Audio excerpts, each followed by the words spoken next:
2024 IPL தொடரில் Chennai super Kings அணி play off சுற்றுக்கு செல்வது மிகவும் சிக்கலாக மாறி உள்ளது. சிஎஸ்கே அணி தற்போது 2024 ஐபிஎல் தொடரின் புள்ளி பட்டியலில் 5வது இடத்தில் உள்ளது. 10 போட்டிகளில் ஆடி அதில் 5 வெற்றிகள் மற்றும் 5 தோல்விகளை சந்தித்துள்ளது. சிஎஸ்கே அணிக்கு மேலே இருக்கும் 4 அணிகளும் குறைந்தது 6 போட்டிகளில் வெற்றி பெற்றுள்ளன. எனவே சிஎஸ்கே அணி தனக்கு மீதம் இருக்கும் 4 போட்டிகளிலும் வெற்றி பெற்றால் மட்டுமே உறுதியாக பிளே ஆஃப் சுற்றுக்கு முன்னேற முடியும். ஒருவேளை சிஎஸ்கே அணி மீதம் இருக்கும் 4 போட்டிகளில் 3 போட்டிகளில் மட்டும் வென்றால் மற்ற அணிகளின் வெற்றி தோல்விகளை வைத்தே பிளே ஆஃப் செல்லும் வாய்ப்பை பெற முடியும். ஆனால் தற்போது உள்ள நிலையில் சிஎஸ்கே அணி 4இல் 3 போட்டிகளில் வெல்வதும் கூட கடினமான ஒன்றுதான். அதற்கு காரணம் சிஎஸ்கே அணியில் முக்கிய பந்துவீச்சாளர்கள் 4 விளையாட முடியாத சூழ்நிலையில் உள்ளனர் என்பது தான்.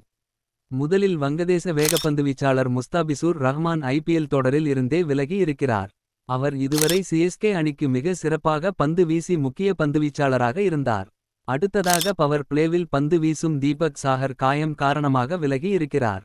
இது சிஎஸ்கே அணிக்கு மிகப்பெரிய அடியாக பார்க்கப்படுகிறது. பஞ்சாப்க்கு எதிராக தொடர்ந்து 5வது தோல்வி. சோகத்திற்கு முடிவுரை எழுதுமா சிஎஸ்கே? பதிலடி தர வாய்ப்பு. அடுத்து சிஎஸ்கே அணியின் வெற்றிகளுக்கு முக்கிய காரணமாக இருக்கும் இலங்கை வேக பந்துவீச்சாளர் மதிஷா பதிரானா T20 உலகக்கோப்பை தொடரில் பங்கேற்பதற்கான பாஸ்போர்ட் பெறுவதற்காக இலங்கைக்கு சென்றுள்ளார்.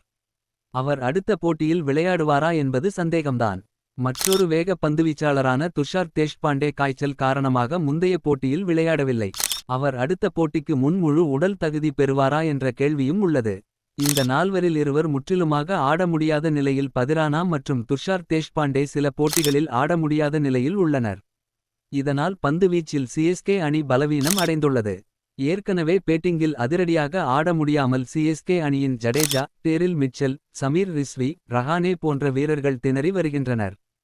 இந்த நிலையில் பந்துவீச்சும் பலவீனமாக மாறி உள்ளது. எனவே சிஎஸ்கே அணி அடுத்து உள்ள 4 போட்டிகளில் 3 வெற்றிகளை பெறுவது என்பதே மிக கடினமான ஒன்றாகும். இன்னும் மேலும் அப்டேட்களை தெரிந்து கொள்ள சப்ஸ்கிரைப் பண்ணுங்க.